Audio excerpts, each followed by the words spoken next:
औज़ुबिल्लाहिमिनश्शैतानिर्रजीम बिस्मिल्लाहिर्रहमानिर्रहीम। My name is Naushad Ali और आज का टॉपिक है हमारा इंट्रोडक्शन टू एनाटमी, जो एनाटमी की फर्स्ट चैप्टर है। सबसे पहले हम पढ़ेंगे कि व्हाट इज़ एनाटमी, एनाटमी की डिफिनीशन पढ़ेंगे। फिर हम पढ़ेंगे branches of anatomy, anatomical terminology, anatomical planes और position of the body.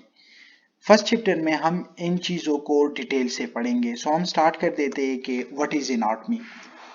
Anatomy हमारे साथ ब्रांच है बायोलॉजिकल साइंसेस की, जिसमें हम स्टडी कर रहे हैं structure of the human body. याद रखो, एनाटमी में हम क्या स्टडी करेंगे? Structure of the human body. फिर एनाटमी, फिजियोलॉजी, पैथोलॉजी और फार्माकोलॉजी ये एक सर्कल में रहते।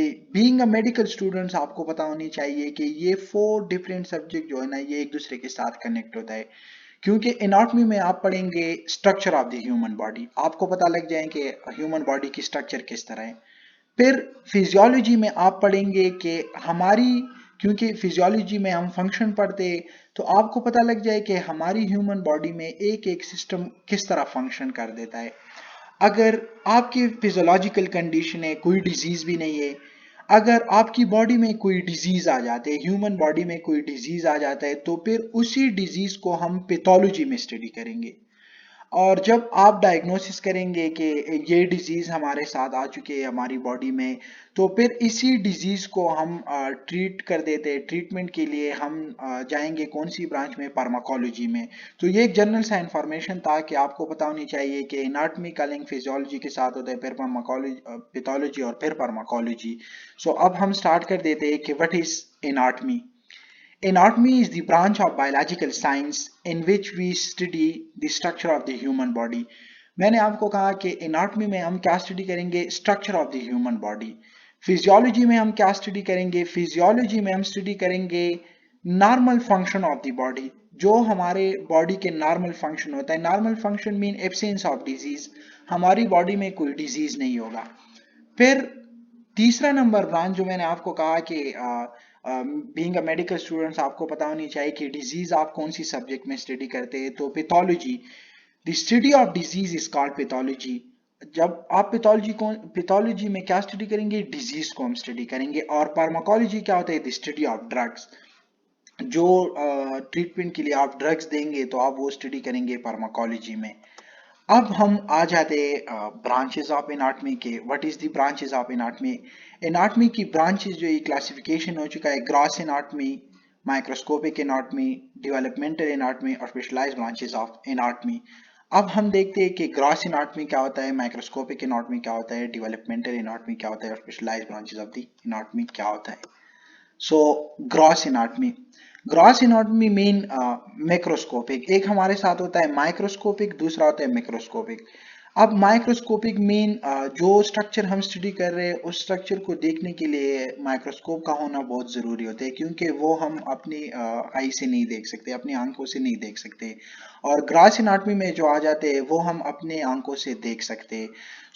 रीजनल एनाटमी क्या होता है? Regional anatomy, all the structure in a one part of the body. हमारी, जब आप किसी स्ट्रक्चर को स्टडी कर रहे हो on the basis of region, ठीक है ना। अब रीजन क्या है कि एब्डोमेन में आप स्टडी कर रहे हो, या लिंग में, या आप थोरेसिक कैविटी स्टडी कर रहे हो, या आप एब्डोमिनल कैविटी स्टडी कर रहे हो, उसकी स्ट्रक्चर जब आप स्टडी कर रहे हो तो on the basis of region हम स्टडी कर रहे हैं, तो फिर हम उसको क्या कहेंगे? Regional anatomy. फिर हमारे साथ आ जाते हैं सिस्टेमिक एनाटमी। सिस्टेमिक एनाटमी भी ग्रॉस एनाटमी है ऑफ द बॉडी, जो हम स्टडी कर रहे हैं बाय सिस्टम, ठीक है ना। बाय सिस्टम मीन के आप एक एक सिस्टम की स्ट्रक्चर स्टडी करेंगे कि फॉर एग्जांपल के रिस्पायरेटरी सिस्टम की स्ट्रक्चर किस तरह है, डाइजेस्टिव सिस्टम की स्ट्रक्चर किस तरह है, कार्डियोवास्कुलर सिस्टम की स्ट्रक्चर किस तरह है, ये आप एक एक स्टडी करेंगे on the basis of system. फिर हमारे साथ आ जाते हैं सरफेस एनाटमी। अब सरफेस एनाटमी क्या होता है? Study of internal structure is they related to the overlying skin. Surface anatomy में हम स्टडी कर रहे हैं इंटरनल स्ट्रक्चर को, जो हमारे साथ रिलेटेड होता है टू द स्किन, ठीक है ना। फिर इसके बाद हमारे साथ आ जाते हैं मायोलॉजी। मायोलॉजी में हम स्टडी करेंगे मस्कुलर सिस्टम को। मायो मीन मसल, और मायो मीन मसल्स, और लॉजी मीन स्टडी। तो इसमें हम कौन सी सिस्टम स्टडी करेंगे? Muscular system. फिर हमारे साथ आ जाते हैं न्यूरोलॉजी। न्यूरोलॉजी में हम स्टडी करेंगे नर्वस सिस्टम को, और ऑस्टियोलॉजी में हम स्टडी करेंगे स्केलेटन सिस्टम को। तो ये सारी ब्रांचेस जो हमने पढ़ा, ये हमारे साथ ग्रॉस एनाटॉमी में आ जाते हैं। सो ग्रॉस एनाटॉमी में मीन के हम इस सारी ब्रांचेस को स्टडी कर सकते हैं with the help of naked eye. हम अपनी आंखों से ये देख सकते हैं। अब माइक्रोस्कोपिक एनाटॉमी क्या होता है? माइक्रोस्कोपिक एनाटॉमी मीन के to study the structure you have need microscope, क्योंकि विदाउट माइक्रोस्कोप आप स्टडी नहीं कर सकते हो। तो अब साइटोलॉजी क्या होता है? Cytology mean the study of cell, और histology mean study of tissue. अब अगर आप सेल को स्टडी कर रहे हो तो तब भी आपके पास माइक्रोस्कोप का होना बहुत जरूरी है, क्योंकि न्यूक्लियस, माइटोकॉन्ड्रिया, राइबोसोम, लाइसोसोम, ये जो आपको नजर आ रहा है, ये विदाउट माइक्रोस्कोप आप स्टडी नहीं कर सकते कि इसकी स्ट्रक्चर किस तरह है। तो इसी वजह से इसको कहते हैं माइक्रोस्कोपिक एनाटॉमी। अगर आप टिश्यू को भी स्टडी कर रहे हो तो फिर टिश्यू को स्टडी करने के लिए भी माइक्रोस्कोप का होना जरूरी है। तो इसी वजह से इसको माइक्रोस्कोपिक एनाटॉमी कहते हैं। फिर हमारे साथ आ जाते हैं developmental anatomy. Developmental anatomy mean embryology. Embryology में हम किस चीज को स्टडी कर रहे हैं? Study of developmental changes of the body before birth. हम डेवलपमेंटल चेंज स्टडी कर रहे हैं बॉडी की before the birth. For example हम स्टडी कर रहे हैं कि ड्यूरिंग फर्स्ट ट्राइमेस्टर जो चाइल्ड होता है बिफोर दी बर्थ, उसकी साइज कितनी होती है, फिर सेकंड ट्राइमेस्टर, फिर थर्ड ट्राइमेस्टर, इसकी हम स्ट्रक्चर स्टडी कर रहे हैं। तो फिर इसको हम क्या कहते हैं? एम्ब्रियोलॉजी, जो हमारे साथ डेवलपमेंटल एनाटॉमी में आ जाते हैं। फिर इसके बाद स्पेशलाइज्ड ब्रांचेस ऑफ एनाटॉमी आ जाते हैं। स्पेशलाइज्ड ब्रांचेस ऑफ एनाटॉमी में हम पैथोलॉजिकल एनाटॉमी क्या होता है? पैथोलॉजिकल एनाटॉमी में हम स्टडी करेंगे structure changes cause by disease. अगर कोई डिजीज की वजह से हमारी बॉडी में कोई चेंज आ चुका है, जिसी तरह एट्रोपी, हाइपरट्रोपी की वजह से, एट्रोपी में क्या होता है कि हमारी सेल्स श्रिंकेज होता है, उसकी साइज जो होता है वो डिक्रीज होता है। और हाइपरट्रोफी में क्या होता है? हमारी सेल की साइज इंक्रीज होता है, तो ऑटोमेटिकली आपकी बॉडी स्ट्रक्चर में चेंजेस आ जाते हैं। रेडियोग्राफिकल एनाटॉमी क्या होता है? रेडियोग्राफिकल एनाटॉमी में हम स्टडी करेंगे इंटरनल स्ट्रक्चर को with the help of X ray. और मालिकुलर बायोलॉजी में हम एनाटॉमिकल स्ट्रक्चर स्टडी करेंगे at the sub cellular level पर, सब सेलुलर लेवल पे, ठीक है ना। अब हमारे पास आ जाते हैं एनाटॉमिकल टर्मिनोलॉजी। एनाटॉमिकल टर्मिनोलॉजी क्या होता है? ये एनाटॉमी में हम यूज करते हैं कि interior, posterior, superior, inferior, deep, superficial, lateral, medial. तो अब हम एक एक को डिस्कस कर रहे हैं कि मीडियल क्या होता है, लेटरल क्या होता है। तो मीडियल मीन कि जो मिड लाइन के करीब होता है, ठीक है ना। हम बॉडी को डिवाइड कर देते हैं मिड लाइन पे, तो मिड लाइन के जो करीब होता है उसको हम मिडल कहेंगे, और जो मिड लाइन से दूर होंगे उसको हम लेटरल कहेंगे। इंटीरियर क्या होता है? इंटीरियर हम कहते हैं टुवर्ड द फ्रंट, जो हमारी फ्रंट पे होगी उसको हम कहेंगे इंटीरियर। पोस्टीरियर क्या होता है? जो हमारी बैक पे होगी। Posterior mean toward the back, toward the back, जो हमारी बैक साइड पे होगी। सुपीरियर क्या होगी? टुवर्ड द हेड, जो हेड के करीब होंगे, हमारे सर के करीब होंगे। और इंफीरियर टुवर्ड द फुट, जो हमारी पाँव के करीब होते। डीप क्या होता है? Deep away from the skin surface, जो स्किन सरफेस से अवे होता है, ठीक है ना। और सुपरफिशियल क्या होता है? जो हमारे साथ स्किन सरफेसिस के नियर्स होता है। अब एनाटॉमिकल प्लेन क्या होता है? अब 3 एनाटॉमिकल प्लेन्स है हमारे साथ। एक को हम कहता है सजिटल प्लेन, दूसरे को हम कहता है कोरोनल प्लेन या फ्रंटल प्लेन, और तीसरे को हम कहता है ट्रांसवर्स प्लेन या हॉरिजॉन्टल प्लेन। अब मैं आपको बता देता हूं कि सजिटल प्लेन क्या होता है।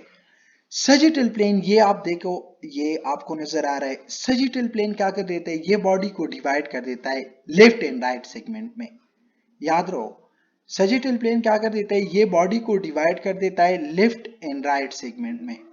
हॉरिजॉन्टल प्लेन या ट्रांसवर्स प्लेन, ये क्या कर देता है? ये बॉडी को डिवाइड कर देता है अपर पोर्शन में एंड लोअर पोर्शन में।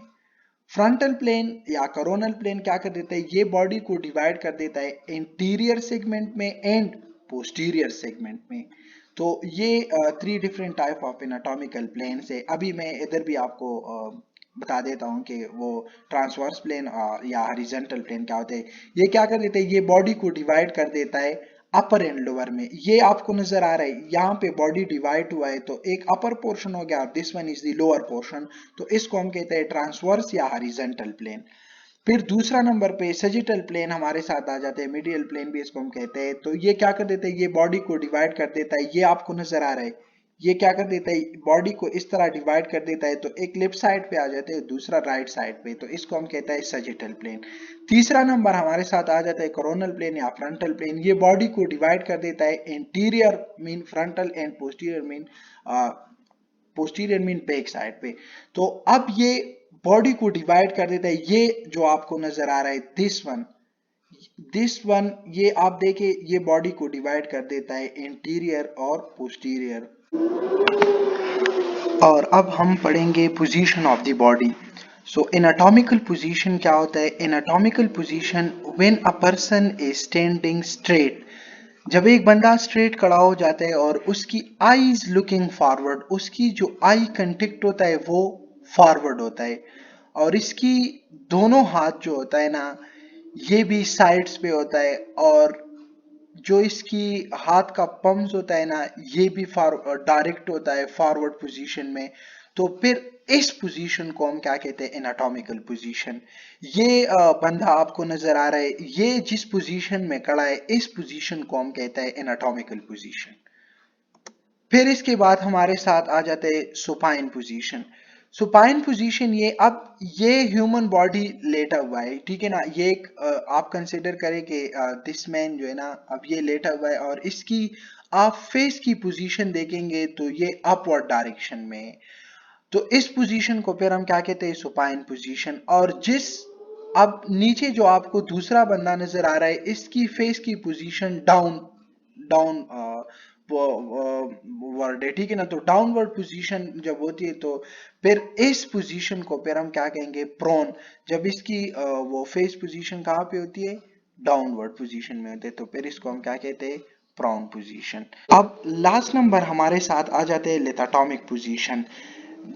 लिथोटॉमिक पोजीशन क्या होता है, lithotomy position is obtained used during childbirth in surgery in the pelvic area। ये पोजीशन की ज़रूरत तब होती है जब चाइल्ड की बर्थ होती है या सर्जरी होता है पेल्विक एरिया में। तो आज का लेक्चर यही तक था। अगर किसी का कोई क्वेश्चन है तो आप कमेंट्स कर सकते हैं, हम आपको जवाब देंगे। Thank you so much.